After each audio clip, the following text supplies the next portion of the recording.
Good morning, good morning, good morning, everyone. Happy Top Talent Tuesday to you.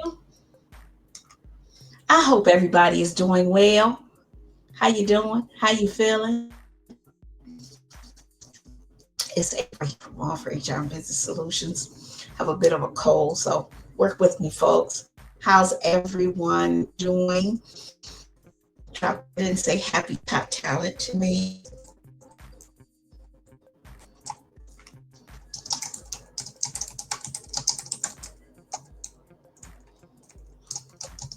Again, I hope your day is off to a fantastic start. Mine certainly is. I have my giant cup of coffee today.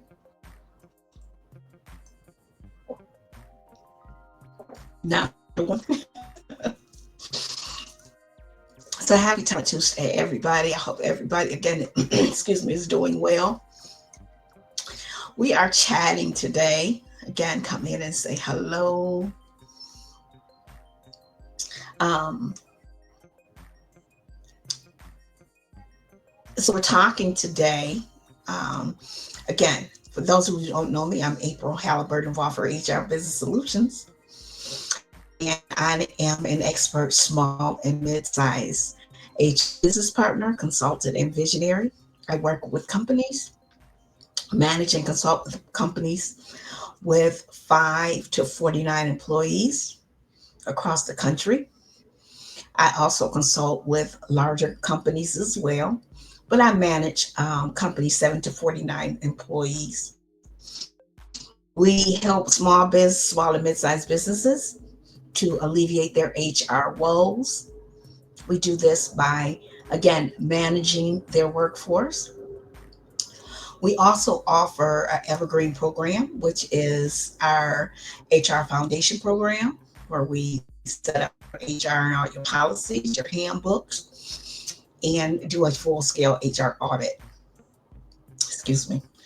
We also offer leadership and employee relations video trainings for you. So we support you in a various amount of ways. Um, let's get started. Okay.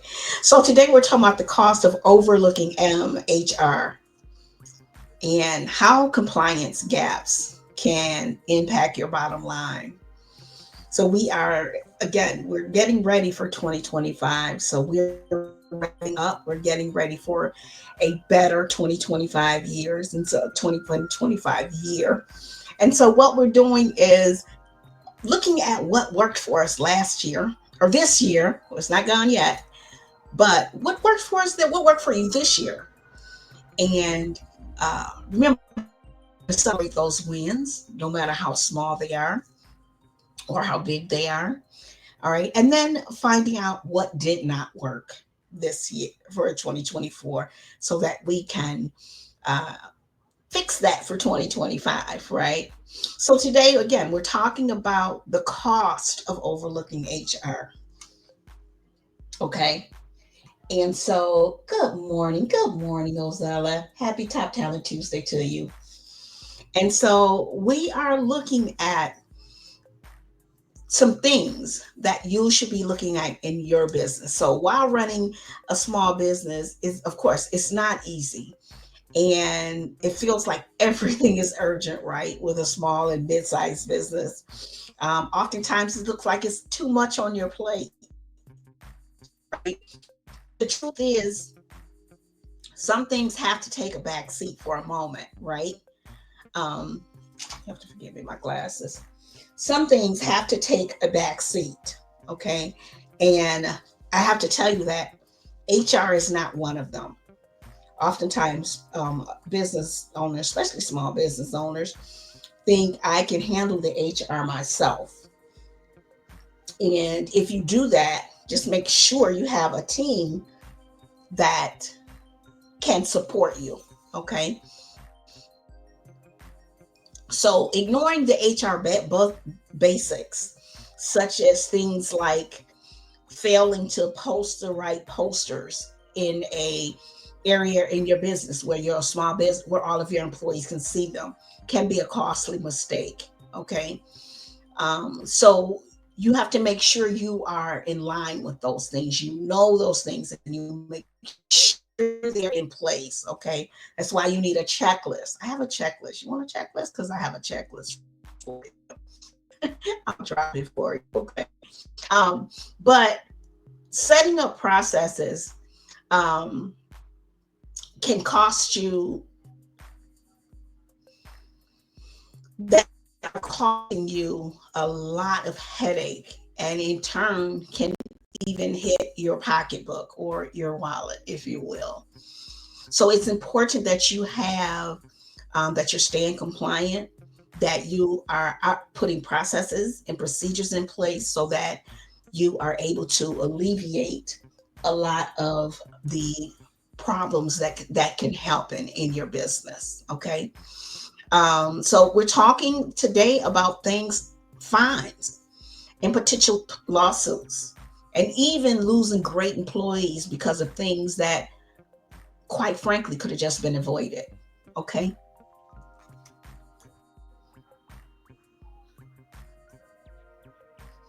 So let's look at some numbers right quick.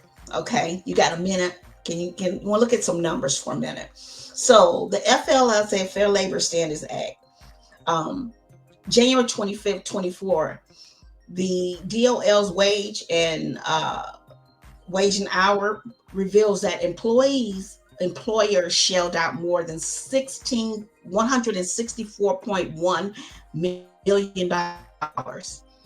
That was for 23 in violations for the year. Okay.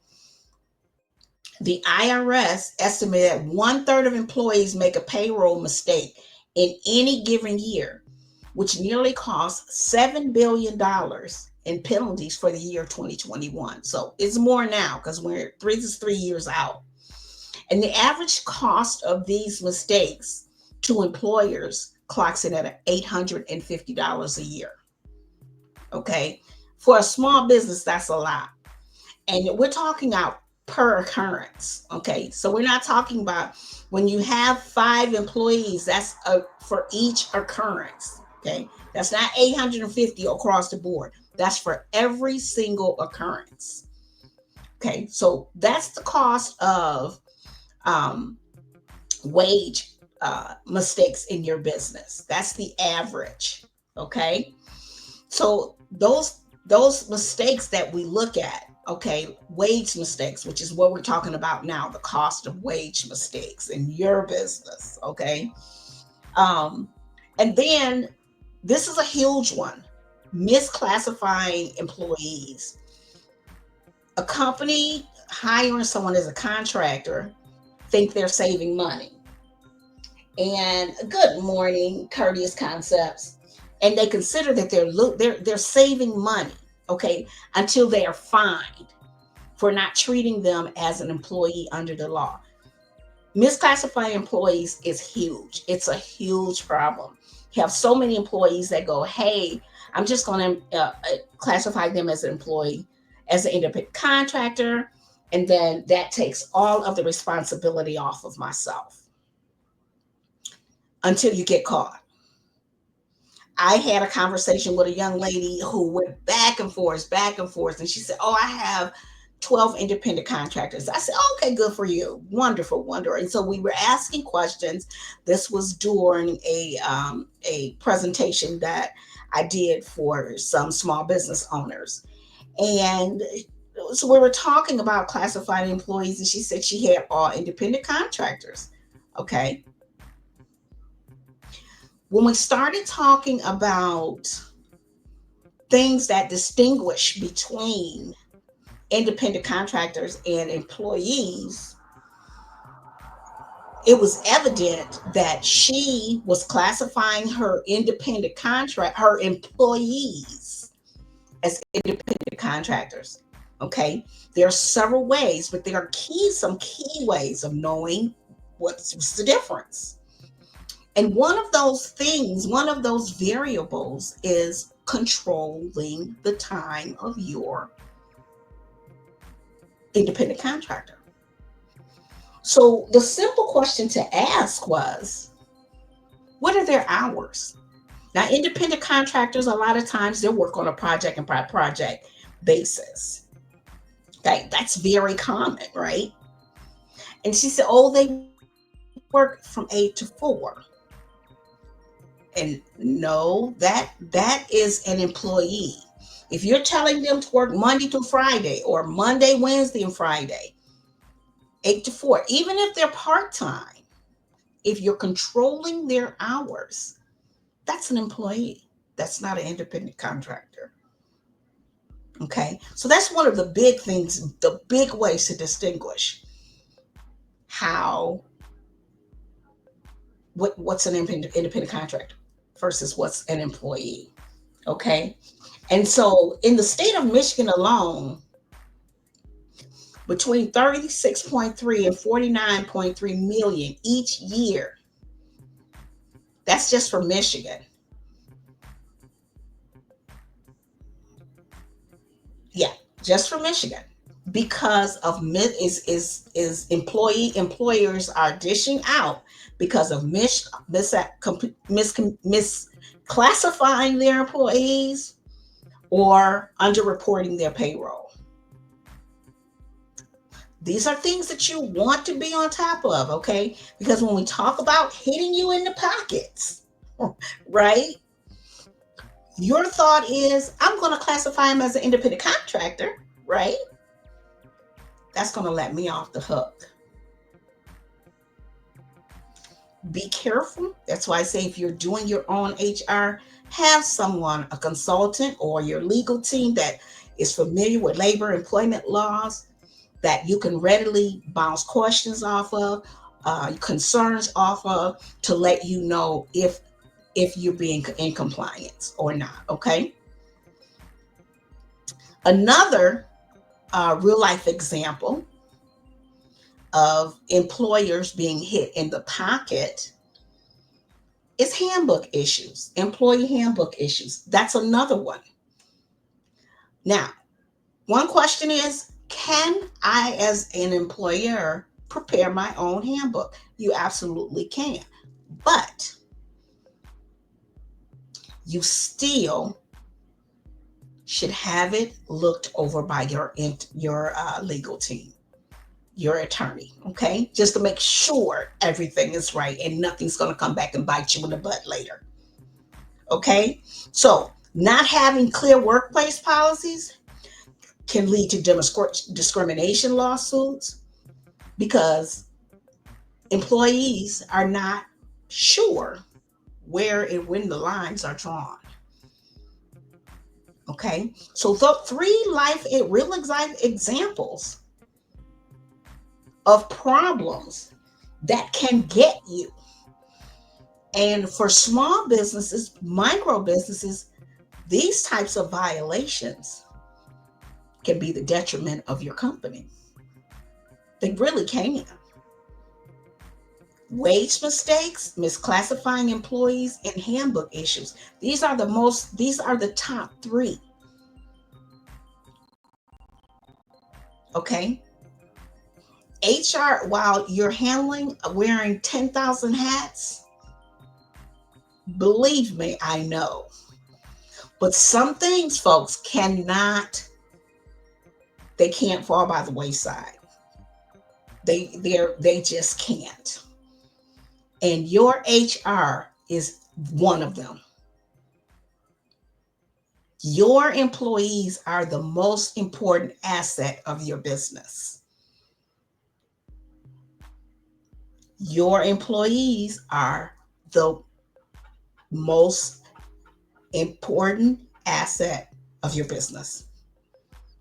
So let's talk about some steps to avoid these issues, okay?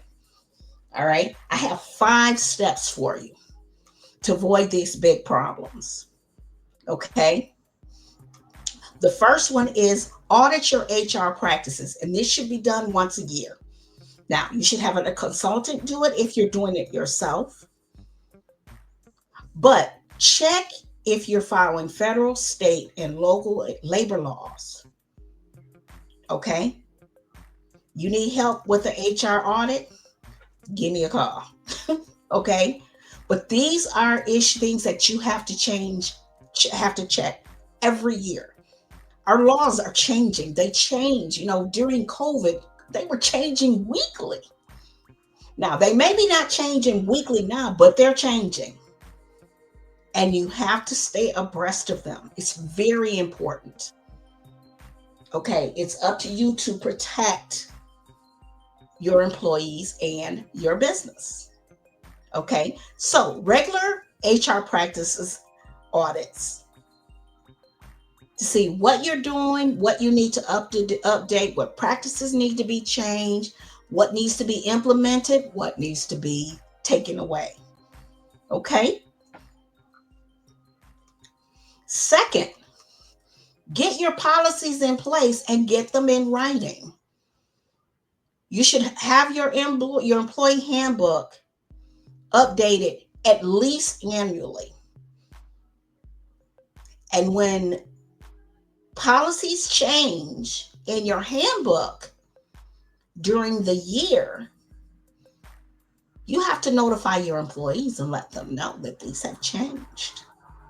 Okay. So it's very important that you set those clear rules and expectations.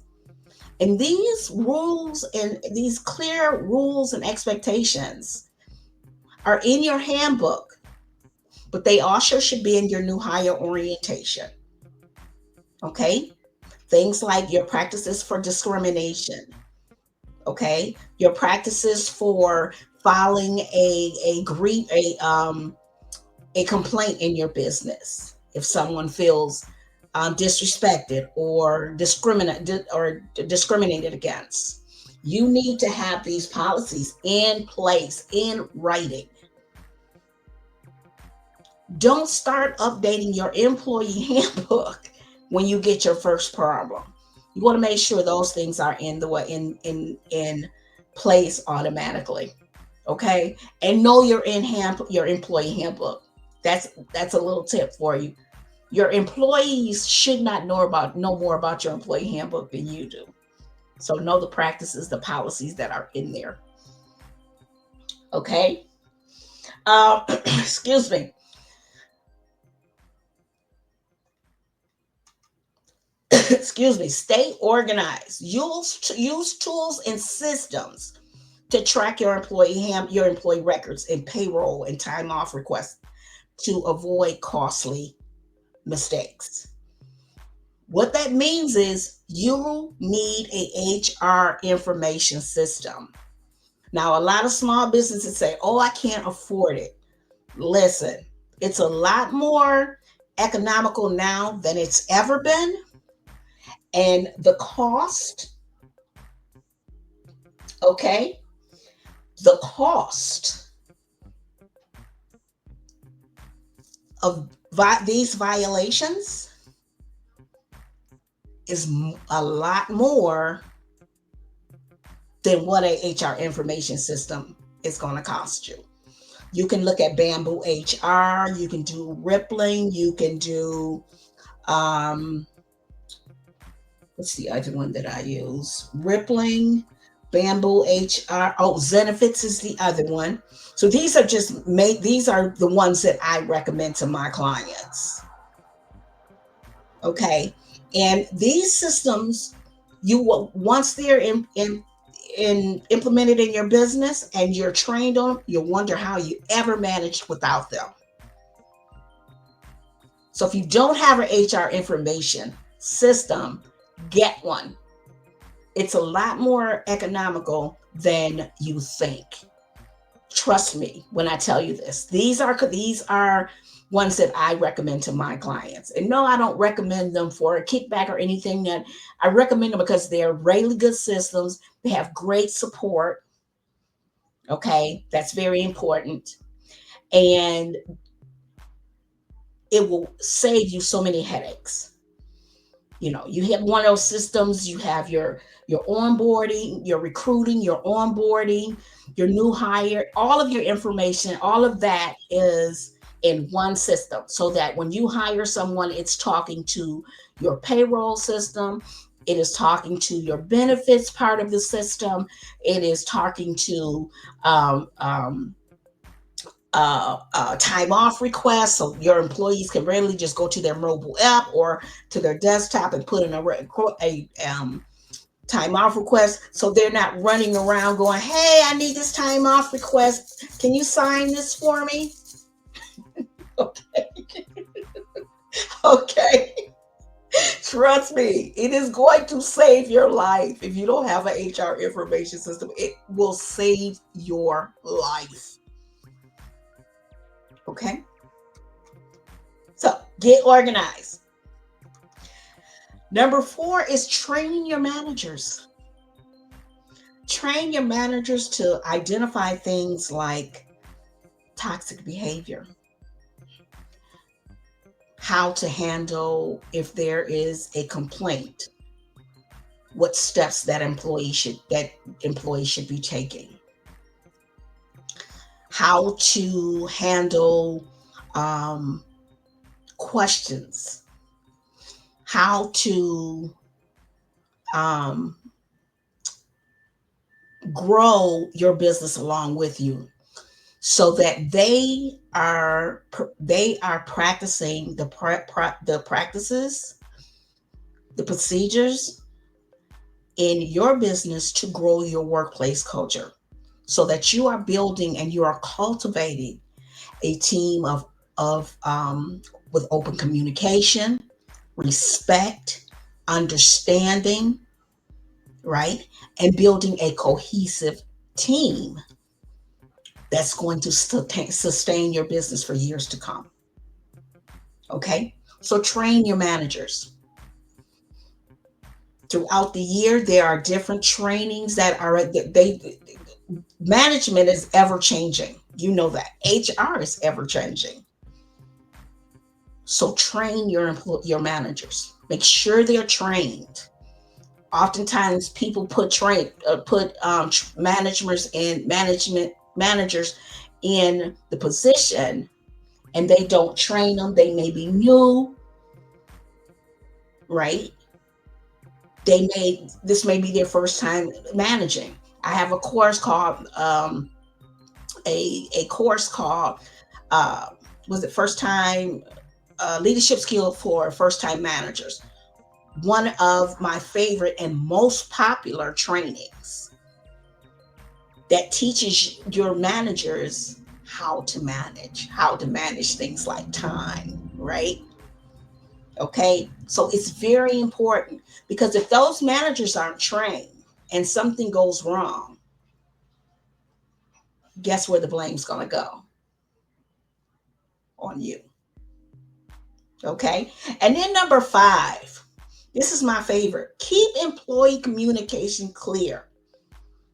Okay, do quarterly forums where your employees can come together and share their thoughts, their ideas, right? On things that may be going well or things that may not be going well. You need to know these things. Okay. So don't say I have an open door policy and don't have and you don't have an open door policy. Okay. That's very important. Communication, you have to not only talk the talk, you got to walk the walk. Okay, because if you're not practicing an open door communication, they're not. Okay, so use the tools as one. Train your managers and make sure your employees know the rules and policies at least once a year, so you know how you do an onboarding and a no onboarding new hire orientation. Once a year, you should do a presentation very similar to your new hire orientation that talks about change role policies that have changed in your business, that reiterates your stance on zero bullying in the business in your business, that talks about Reiterate your reward and recognition program. Once a year, this should be done. Once a year. I do this with my clients once a year, just to bring those things back to the forefront, so that, just to reiterate, okay, your vision for your business, right? And your mission for your business, and how important communication and support is for your employees. Okay? So those are the 5 steps that I have. Okay? Those are the 5 steps that I have to help you avoid these big problems. Okay? One is audit your HR practices. You should audit your HR practices at least once a year, so that you know what needs to be changed. This is important if you want to grow your business and protect your business and protect your employees. Okay. Second is get your policies in writing. Make sure your employee handbook is updated yearly.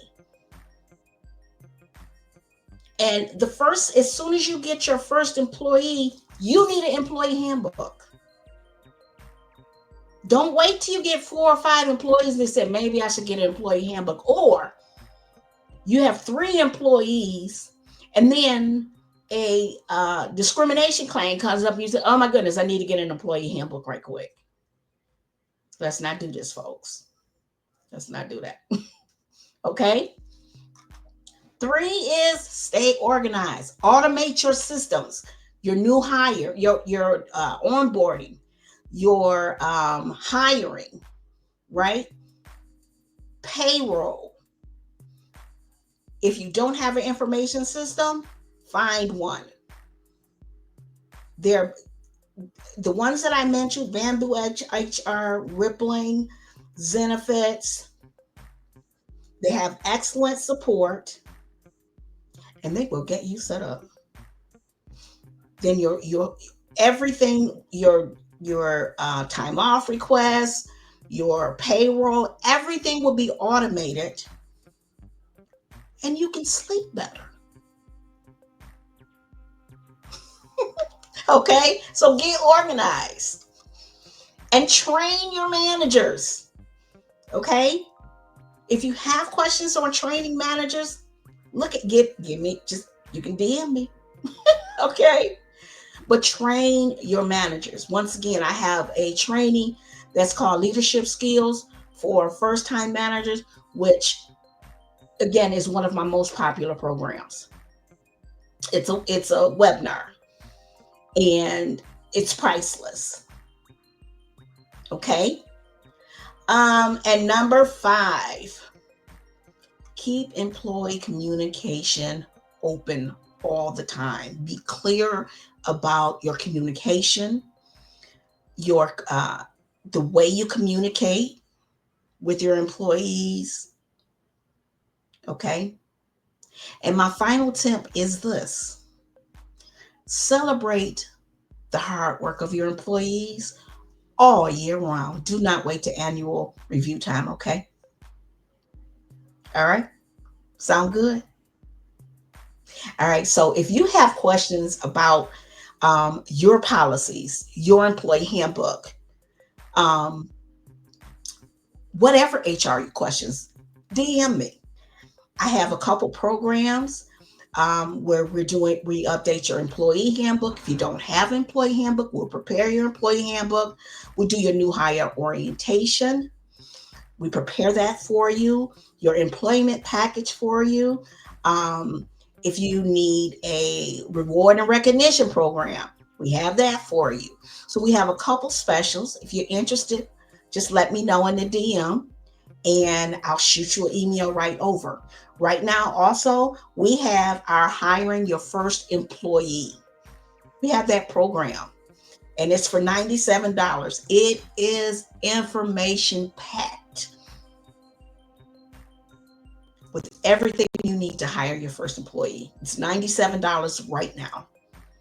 And you have an employee handbook template. You have a new hire orientation template, employee package, new hire checklist, and oh my goodness, HR hiring toolkit. And oh my goodness, it just has a ton of things. It has 4 modules of training, has all the templates you need, how to do your 30-day evaluation, your 90-day evaluation for your new hire. Everything it has a 94-page ebook, okay, with all kinds of steps and uh, uh, interactive um, things for you to do to help you get hire your new employee. Okay, comes with a checklist, 10 things that you should do before you hire your new handbook, your new employee. So check it out, folks. Okay. Listen, happy Top Talent Tuesday. I hope these tips helped you, and I hope they made you think. Okay, because we focus on you having a happy, sustainable business, and you need to have great employees and a great workplace culture for that. All right. All right. So happy Top Talent Tuesday, everybody. I think we got snow coming. Yay. Everybody have a wonderful Top Talent Tuesday. Again, if you have HR questions, you want to know about our HR programs that we have, or our hiring your first employee, I'll drop that link. Um, Enjoy your day. Okay. Have a great Top Talent Tuesday, and I'll see you guys tomorrow. Have a great one, everyone. And don't forget that business can be like a circus, so don't let HR be the elephant in the room. I'll talk to you soon.